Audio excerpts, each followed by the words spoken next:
Yeah. What strategies would you use to keep high school students engaged and motivated while learning about cyber? Um, Having them do it. Yeah. That's the easiest way to do it, and making all of everything you're learning feel like something that's important, or feel like it's a stepping stone, like a real stepping stone to understanding a concept that is cool. Uh, you have you have some easy hooks with maybe writing a personal VPN they could use on their phone during school, which I know when I was in high school was like so useful because they had everything locked down so bad. Real basic like capture the flag stuff you could do. Maybe not hyper. You're not getting them into a Windows, but like a something you leave open in a Linux server that you run off a Raspberry Pi. You could do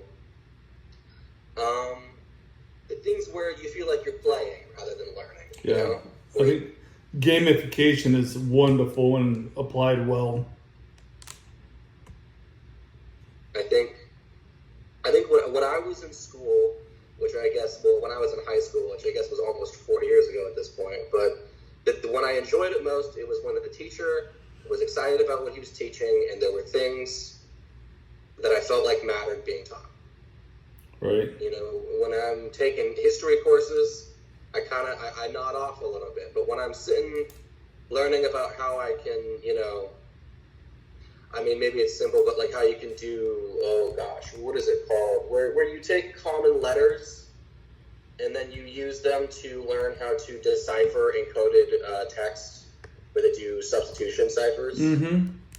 I remember sitting there in an assignment, I think it was last year in high school, where I just got a block of text that was a whole bunch of random gibberish. And I was like, man, how am I going to do this? And I took some tables, and I looked through them, and I went, wait a second, those three letters are all lined up. Yeah. And when these letters are lined up, that usually mean it's this thing. And so I was able to decipher a whole passage of Moby Dick doing that. And that was a lot of fun. And it not just was it fun, but it kind of, by the end of it, I understood